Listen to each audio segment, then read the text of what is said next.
Noah's Ark.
The Bible tells us where the Ark of Noah came to rest.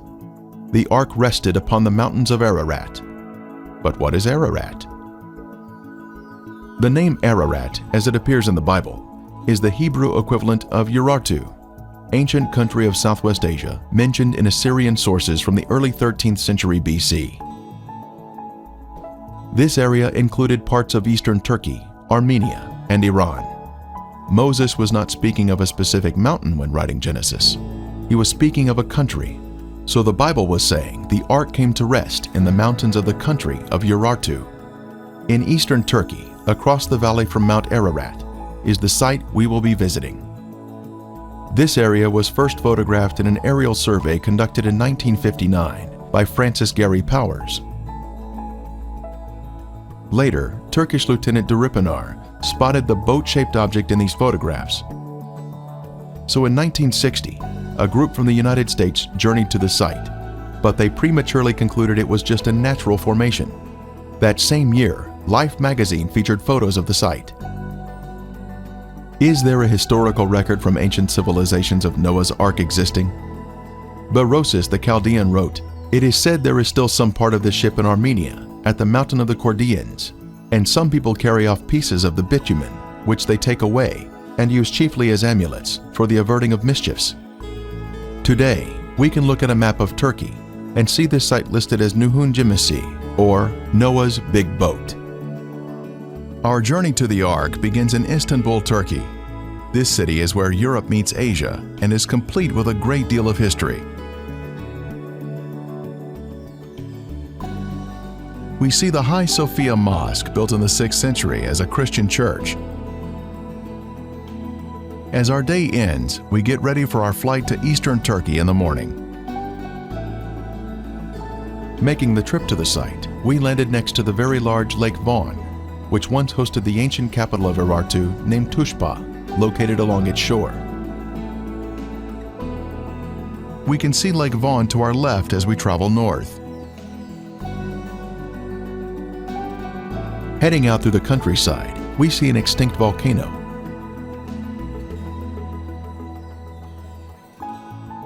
Crossing a mountain, we soon see our first glimpse of the famous Mount Ararat in the distance. In the shadows of Ararat is the city of Dobayazit that we passed through, heading toward the Noah's Ark site. Mount Ararat is a beautiful mountain, complete with a rich history of mountain climbers searching for the Ark, but without success. On our route to the Ark, there are many beautiful sights to see along the way.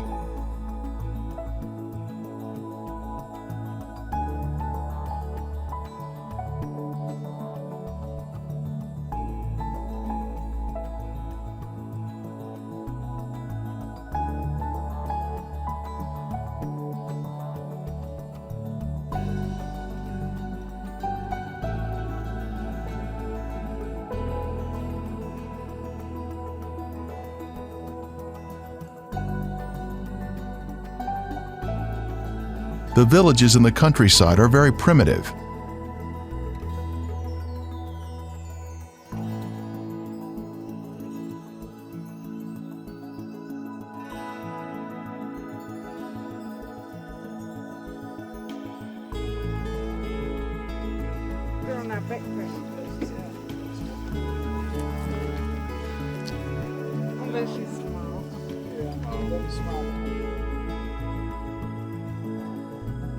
We can see the Ishak Pasha Palace built in the 17th and 18th centuries.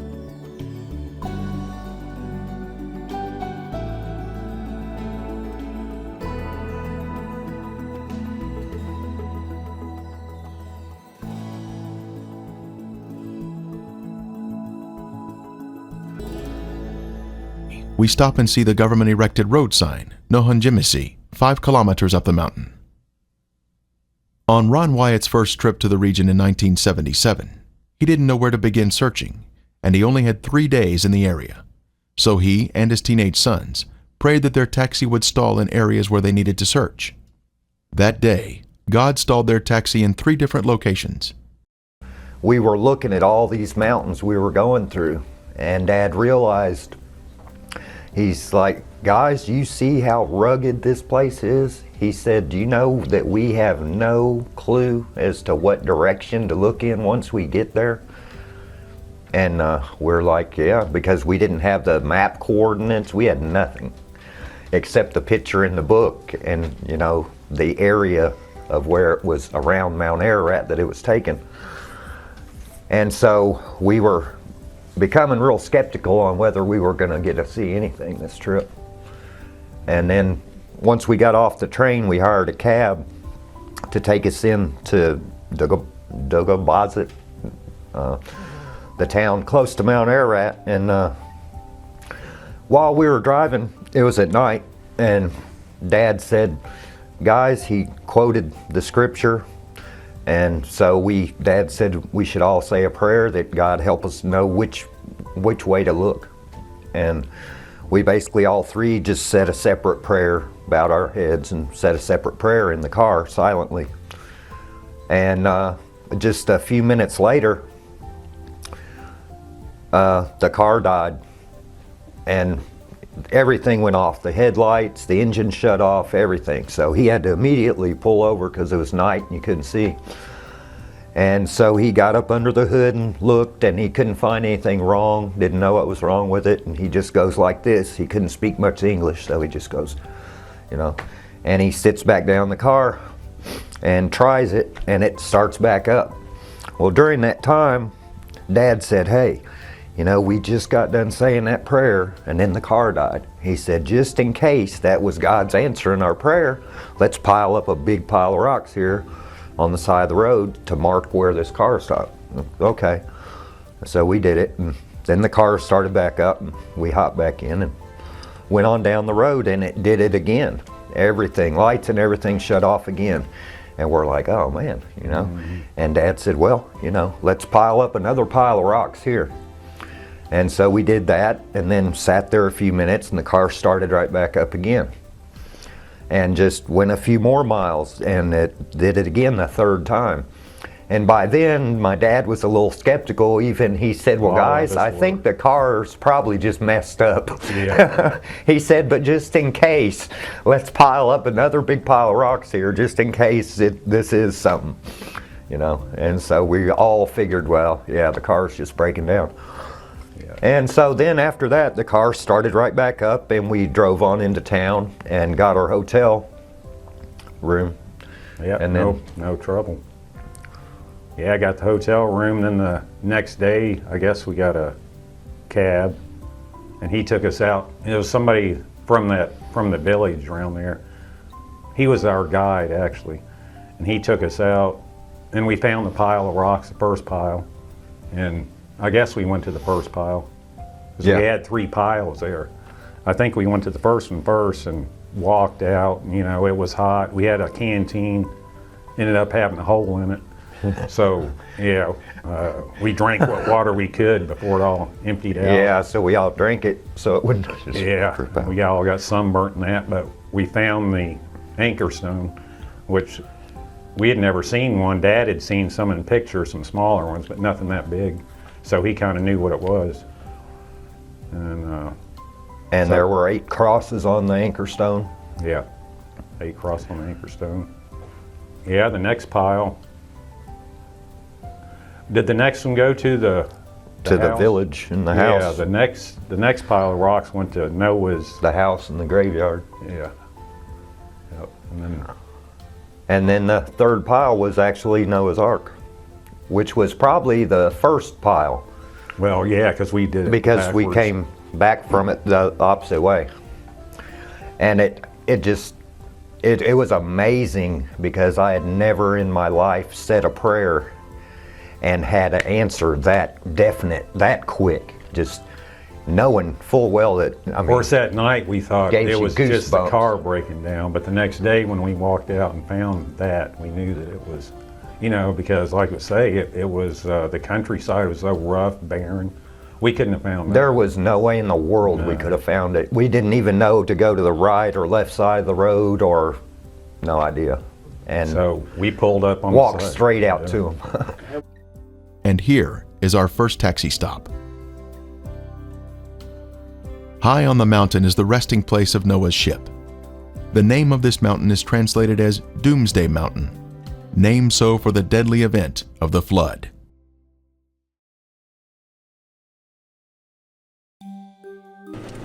As we drive up the mountain, we can see Lesser Ararat and Greater Ararat across the valley.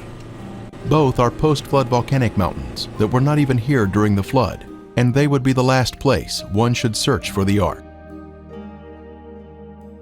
We finally made it to the Ark. Looking at it from the stern, or rear, one can see the boat-shaped outline of the Ark. It has a rounded stern and a pointed bow or front. The symmetrical shape indicates that it is a man-made structure.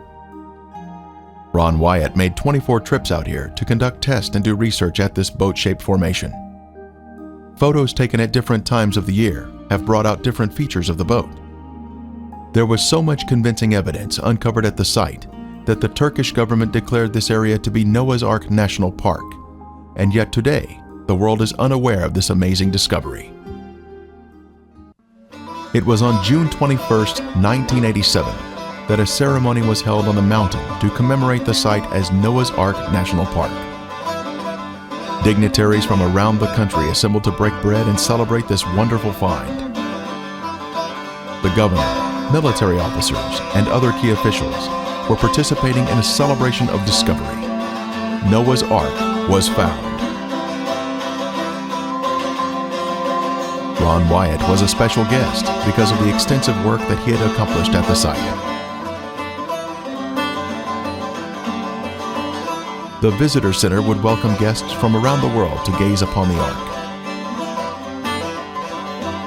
As concrete was placed in the foundation by the governor and by Ron Wyatt, excitement was in the air.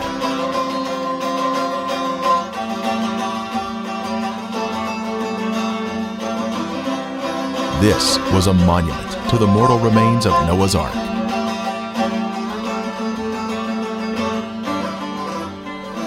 The next day, an article appeared in Turkey's largest newspaper announcing Noah's Big Boat, open for tourism.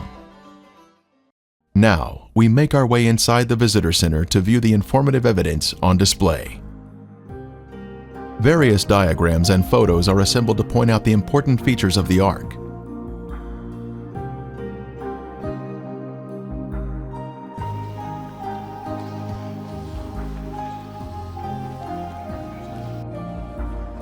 A guest book shows us that people are visiting the site from all over the world. Many different countries are represented here. Hassan Ozer has worked in the visitor center since it opened. He has lived his entire life in a village here on the mountain, just above the Ark, and has a great deal of history associated with the Ark. His photo appeared in a Knoxville, Tennessee newspaper, so our team brought him a laminated copy for his own. Hassan now tells us some interesting history about the Ark formation.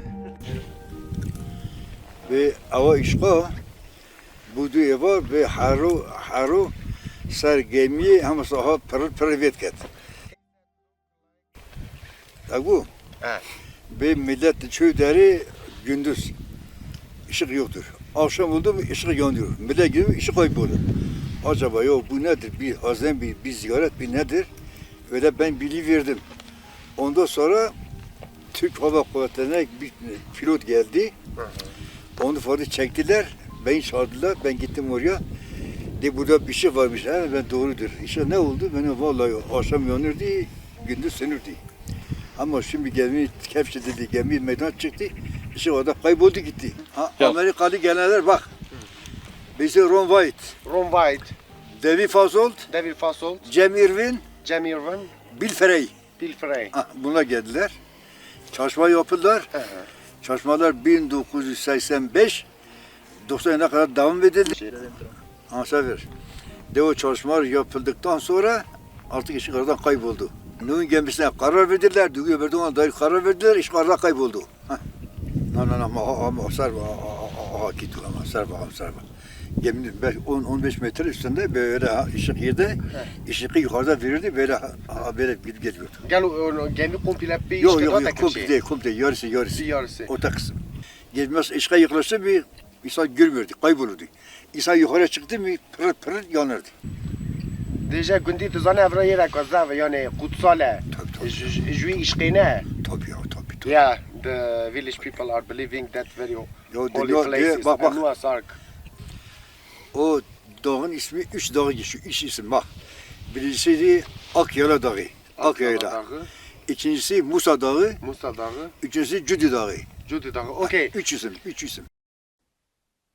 Hello friends, just a quick time out. This video you're watching is part of the Revealing God's Treasure DVD. We cover 5 major discoveries of the late Ron Wyatt: Noah's Ark, Sodom and Gomorrah, Red Sea Crossing, Mount Sinai, and the Ark of the Covenant.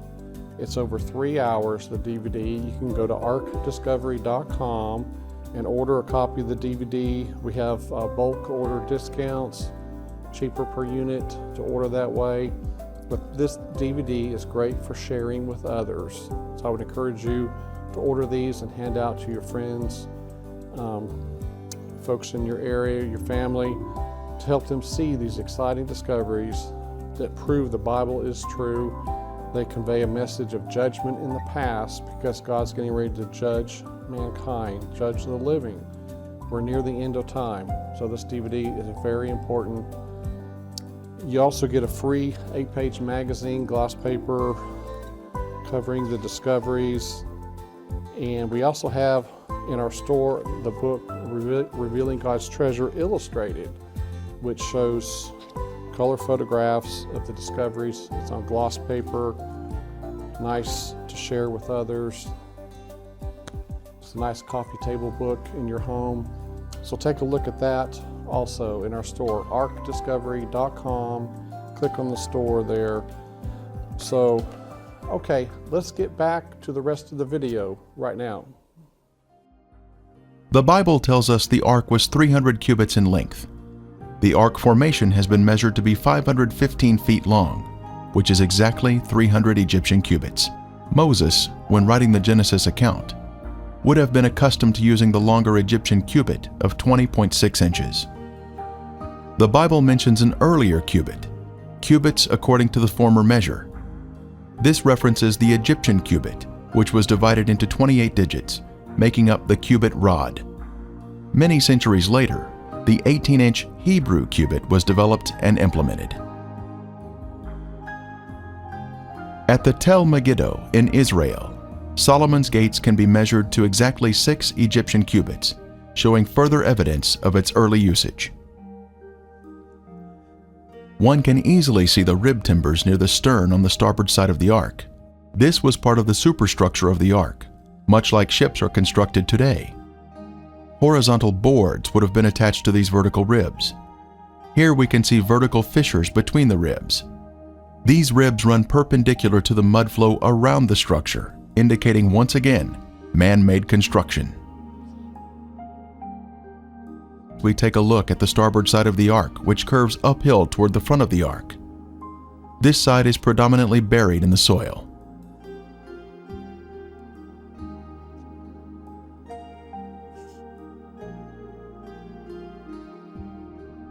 The outside of the bow, or front, is just before us, and then we scan down the starboard side to see the top of the rib timbers.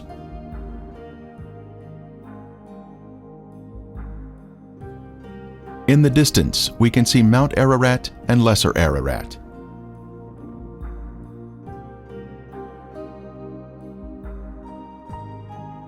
We now pan over to the port side of the ark near the stern.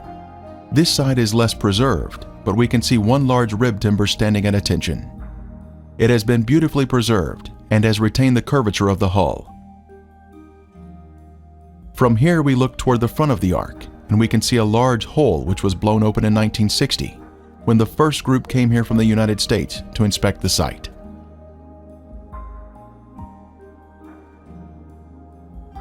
We are now standing on the middle deck of the ark, and now pan over to the interior of the port side, where we can see 4 horizontal protrusions in a row. They are arranged in a regular pattern, indicating man-made construction. These would have been horizontal deck support timbers, extending toward the middle of the deck. At the stern, we can see the symmetrical shape of the boat, including the center mound, where the decks have collapsed one on top of another. Continuing to inspect the stern, we can see 5 objects in a row along the inside port area of the deck. These have been measured at regular intervals and appear to be vertical posts that would have supported the deck.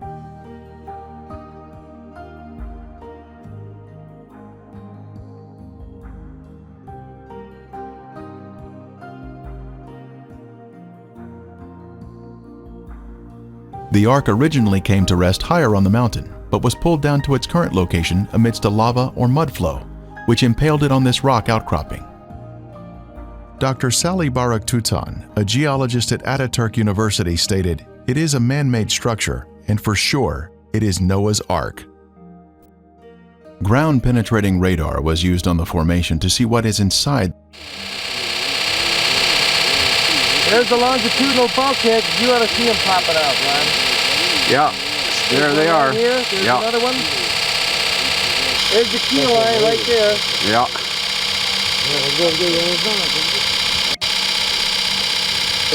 Oh, Ron, the lines are there. The lines are there. Okay, we're gonna walk over, Yeah. take a look. Leave it running so everybody knows that we're not cheating here, right? You got it, Toby. Okay. Now, this is the west bulkhead. All right. That was over there. And he walked easterly. Here we start getting the longitudinal bulkheads. Here, here, here, here, here, here, here, here. Okay. You see there how it shows up? The reflections created a picture of timbers underground. Indeed, there is something beneath that rock besides rock. A radar device developed by Geophysical Survey Systems in Hudson was used on the mountain. The device, called SIR, is used by energy exploration companies to analyze what's below the Earth's surface. According to SIR, something man-made is under Mount Aridog. This data does not represent natural geology. It's a man-made structure. These reflections are occurring very periodic, too periodic to be random natural type interface. When Ron Wyatt was demonstrating the subsurface interface radar before Turkish officials, an object appeared on the readout just under the surface, and the officials told Mr. Wyatt to dig it up. What they found was this beautiful deck timber. It was tested at Galbraith Labs for organic carbon. The level of organic carbon was extremely high, thus proving this object was once living matter, consistent with wood.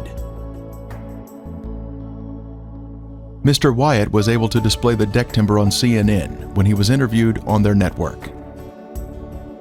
The timber is in 3 layers, much like plywood, with glue oozing out at the end. This makes it stronger than one solid piece of wood. The outer area is covered in black pitch. Some nails can also be seen on its surface. It appears to have been cypress wood. A 3D model of the Ark was constructed using the images from radar scans. We can see a door in the right front, with a ramp leading to other levels. God was in charge of closing this door. When it closed on that sunny day, probation closed.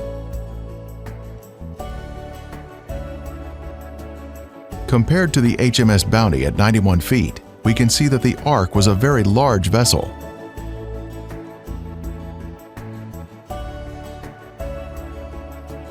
The Ark was a high-tech vessel that was designed to survive a catastrophic flood that would destroy the surface of the earth. Complete with a keel, keelsons, and anchor stones, it was truly a work of art designed to save the human race from annihilation. Dr. Ekrem Akergal was considered the dean of Turkish archaeologists, and he stated, "At any rate, it is a ship, an ancient ship. It must be preserved." Just above the Ark site is the Uzungili village. Its former name in the 19th century was Nasr. This pronunciation is similar to Nisr, a village that the Babylonian Berosus described as being near the Ark site. Josephus in the 1st century said, "Its remains are shown there by the inhabitants to this day." This would tell us the Ark would be in an accessible location. These local villagers would have had a tourist trade, accommodating visitors to the Ark. The visitors to the Ark would have stayed overnight here and would have bought souvenirs in the village. Evidence of this was discovered in 2000, when an archaeologist found this potsherd 20 yards from the Ark. On the concave side, it has a carving of a man using a hammer to drive a nail, much like Noah building the Ark. On the convex side, an ancient ink drawing shows a man releasing birds, matching the biblical narrative of Noah releasing a raven and a dove. This is just another piece of amazing evidence found here at the Ark site. Using radar equipment, Ron Wyatt discovered an open cavity on the starboard side of the Ark. Utilizing a core drilling technique, he was able to gain access to the interior of the Ark. Stunning evidence was pulled from the belly of the ship. Using an improvised long rake device, petrified animal dung was extracted from the hull. Next, cat hair was also pulled from the cavity. Then, a petrified antler was extracted. These are all items that one would expect to find in the bottom of the Ark. The Bible tells us the antediluvians were skilled in metalworking. Tubal-Cain, an instructor of every craftsman in bronze and iron. This large metal rivet, or metal washer around a metal rod, was found by Ron Wyatt when he had taken a tour group to the site in 1991. The center rod had been struck while it was hot, causing it to flare out, holding the washer in place. Test results showed that it contained 8% aluminum metal. Aluminum metal is man-made, thus proving the site to be man-made. Skeptics have said Mr. Wyatt was lying about the testing. But was he really? When the ArkDiscovery International team was at the Ark site, they used a metal detector to locate metal fittings on the Ark. This is a crescent-shaped piece of metal that had been a circular washer in its better days and was found near the bow on the port side. A portion of it tested at Galbraith Labs in Tennessee, and the results were stunning. It was 8% aluminum metal, just as Ron Wyatt's test had revealed. The test additionally showed a small amount of titanium metal that is also man-made. The ArkDiscovery team continued its analysis at the site and located another fitting on the starboard side. A portion of it was sent to Galbraith Labs for testing, and again, there were incredible results. It contained 8% aluminum metal, 1.3% titanium metal, plus 3.8% magnesium metal, all indicative of the Ark formation being a man-made structure.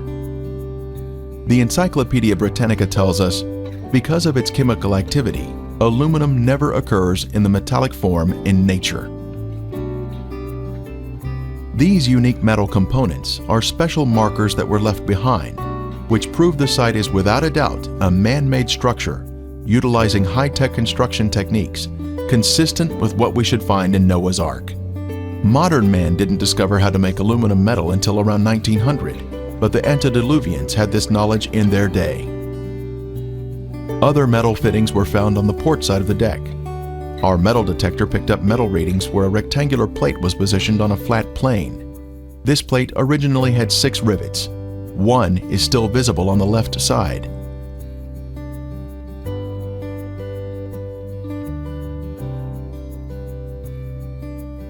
Other metal fittings can be seen around the Ark in various locations. The metal fittings have different colors from the surrounding material, making it easier to locate them at the site. On the outer portion of the Ark, at a higher level, we were able to see this object that appears to be a metal cap on top of a vertical post.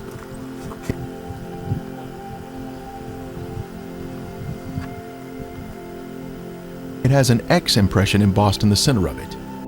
The left side of the cap is missing, but the top and this immediate side are still affixed to the post. The X impression is indicative of a man-made structure with the 90-degree angles.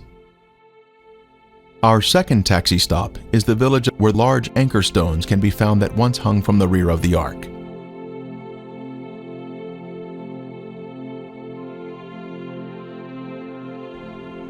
This village was known as the Place of the Eight, named so for the 8 survivors of the flood. This is the first area that Noah and his family lived after the flood.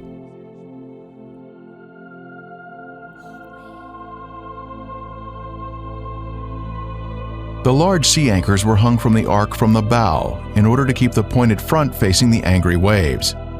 In this demonstration, we can see how the oncoming waves push the stern around, and this allows the pointed bow to pierce the waves. This is our first anchor stone.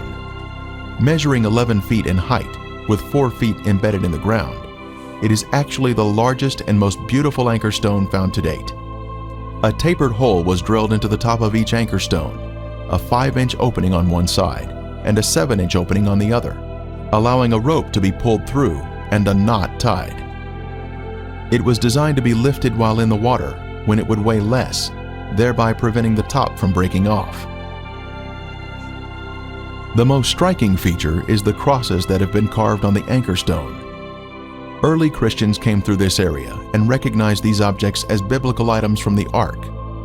They carved crosses on these anchor stones, representing Noah and his family. The largest cross here represents Noah and is of the Crusader style. The diamond shape with a cross above was Nimrod's sign when he was alive. The diamond represents the Ark that he took credit for. Then the vertical line is the pathway to heaven, with the crossbar representing heaven. The Egyptians had an adaptation of this symbol called the Ankh. Smaller anchor stones or drogue stones can be found near the Mediterranean. This is one of the largest you will ever see outside the Noah's Ark area. The next anchor stone is partially buried in the ground with 5 crosses. The largest cross represents Noah. The next smallest, Mrs. Noah. Then the 3 smallest are the sons of Noah. At the bottom is a possible image of the Tower of Babel, which was built around 200 years after the flood by Nimrod and his rebellious followers. This particular stone has 7 crosses, with the 8th having been removed at some point in time.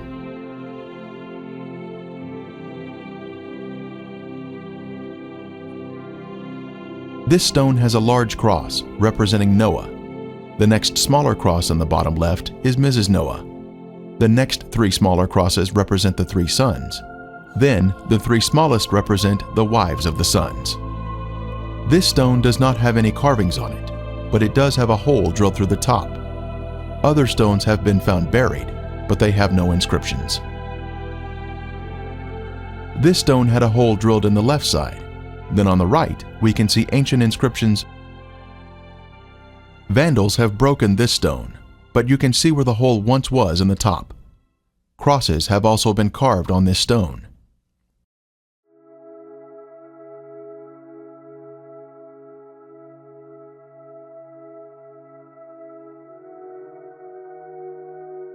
5 crosses are on this anchor stone, and as we look at the top, we can see where the hole has been broken off.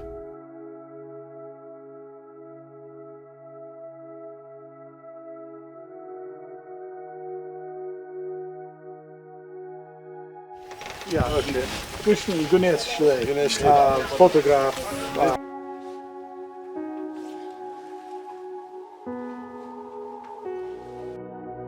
We visited the home of the village elder, who was gracious to us. He invited our team inside for tea and relaxation. Outside the village, we inspected another large stone.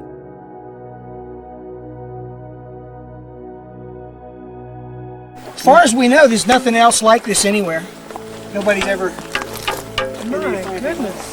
It's got crosses that are very faintly carved on it. You got a big one here.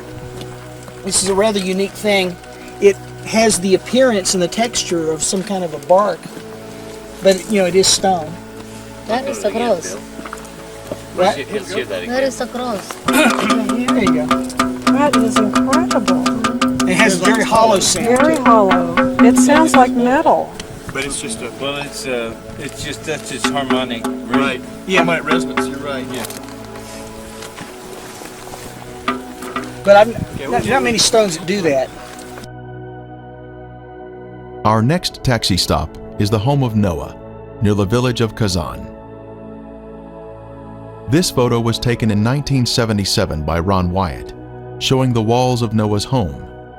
Since then, all the walls have been torn down by local treasure seekers. In the front yard stood this large tombstone. On the tombstone was a drawing of 8 people and a boat on a wave. The second largest person was looking downward with their eyes closed. This indicates that this was Mrs. Noah's tombstone. After Mr. Wyatt showed this to someone, that person later hired others to exhume Mrs. Noah's 18-foot sarcophagus. Extending out from Noah's house are these ancient stone fences for containing animals.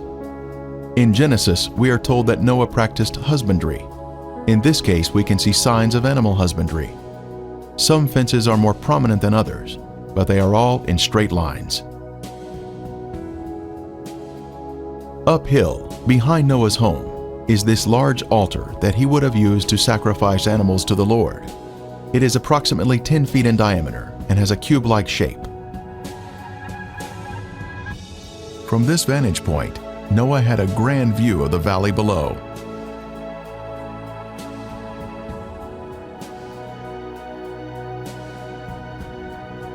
This is Noah's Ark National Park, and the evidence we have seen makes it clear that the Ark has been found, and it is a testimony of God's judgment and deliverance for all mankind to see.